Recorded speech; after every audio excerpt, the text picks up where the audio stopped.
നിർത്തടി. എടി നീ രായനും കൂടെ പണ്ട് റബ്ബറും തോട്ടത്തിൽ കാപറക്കാൻ പോയ കഥ എന്നെ കൊണ്ട് പറയിപ്പിക്കല്ലേ രാതെ. നീ വെച്ചിട്ട് പോ. കുറെ കുരുത്തിനും പിടിച്ച പെണ്ണുങ്ങളുണ്ട്. ഇവളുമാരെ കൊണ്ട് ജീവിക്കാൻ പോയി. എന്റെ ദൈവമേ, ഒരു നാട് മുഴുവൻ തേച്ചിട്ട് നിൽക്കുകയാണ് പെണ്ണുമ്പുഴ. ചേച്ചി നിങ്ങൾ എന്തര ചേച്ചി പോകണത്ത് ഭയങ്കര അങ്ങ് കവലയിൽ കേൾക്കാല്ലേ നിങ്ങൾ അടി കൂടുന്നത്? നീ ആരടാ? ഞാൻ ഉണ്ണി ചേച്ചി. ആ ഉണ്ണിയെ നീ അങ്ങ് വളർന്നല്ലടാ. ഞാൻ വളഞ്ഞ.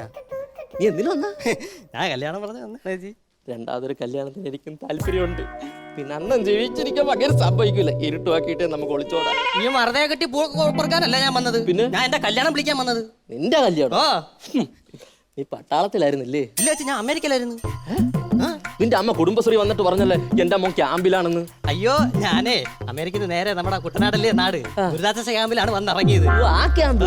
പിന്നെ അമേരിക്കയിലെ വിശേഷമൊക്കെ എന്തരണ്ട്?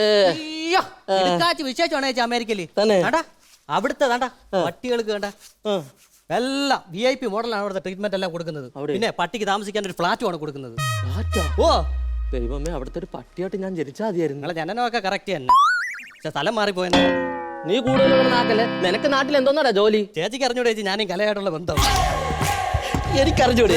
ആരല്ലേ നിന്റെ നാട്ടുകാർ പൊക്കിയത് ഇരുട്ടത്തിട്ട് തല്ലിയത് നീ ഇവിടെ നിന്ന് നാട് വിട്ടത്? നമ്മളെ അത് ഞാൻ മറക്കാൻ ശ്രമിക്കുന്ന കല. ഇത് ഉപജീവനമാർഗം പെയിന്റിങ്. പെയിന്റിങ് അത് പറ. എന്താ കല്യാണം എഴുത്ത് ഇതെങ്കിലും ഒന്ന് വായിച്ചേളാ. പിടി എഴുത്തൊക്കെ വായിക്കാം. എനിക്ക് നിന്ന് സംസാരിക്കാനുള്ള സമയമല്ല ചേച്ചി. നമ്മളെ അച്ഛൻ്റെ ആണ്ടാണ് നാളെ. അപ്പോഴെന്ന് വെച്ച് കഴിഞ്ഞാൽ നമ്മളെ അച്ഛന് ഇഷ്ടപ്പെട്ട ചിക്കനും മട്ടനും ബീഫും ഇതെല്ലാം വെച്ചൊരുക്കി അച്ഛൻ്റെ ആത്മാവിന് വേണ്ടി എൻ്റെ അച്ഛൻ നിത്യശാന്തി തരാൻ വേണ്ടി ഞങ്ങൾ കുടുംബക്കാരെല്ലാം കൂടെ വലിയൊരു ഫംഗ്ഷനാണ് നടത്തുന്നത്. നാളെയാണത്.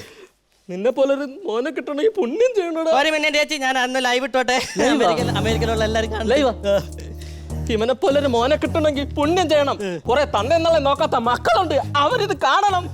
മോനെ അച്ഛൻ എങ്ങനെ മരിച്ചത്? അച്ഛൻ ഒരാഴ്ച പട്ടിണി നടന്ന് അൾസർ വന്നല്ലേ മരിച്ചത്. എന്നെ അടിച്ചത്. എടാ ജീവിച്ചിരുന്നപ്പോ ഒരു നേരത്തെ ആഹാരം കൊടുത്തെങ്കിൽ അങ്ങനെ ചാവൂരുന്ന. ഇതേ വേറെ ആരെങ്കിലും പറഞ്ഞിരുന്നെങ്കിൽ ഞാൻ കേട്ടനായിരുന്നു. സ്വന്തം നന്ദ കണ്ടിലെടുത്തിട്ട് നിങ്ങളാണോ പറയുന്നത്?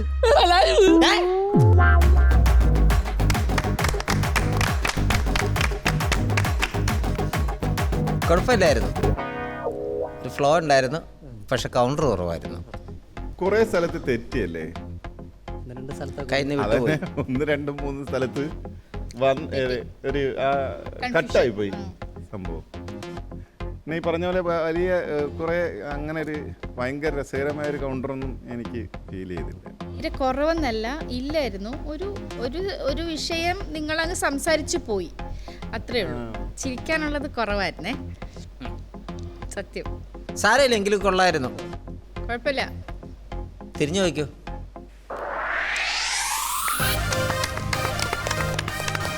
അതുവരെ എത്തിക്കാനേ നിങ്ങൾക്ക് പറ്റുള്ളൂ. അടുത്ത പ്രാവശ്യം വരുമ്പോൾ ബാക്കി രണ്ടെണ്ണം കൂടെ തെളിപ്പിക്കാൻ നോക്കണം കേട്ടോ.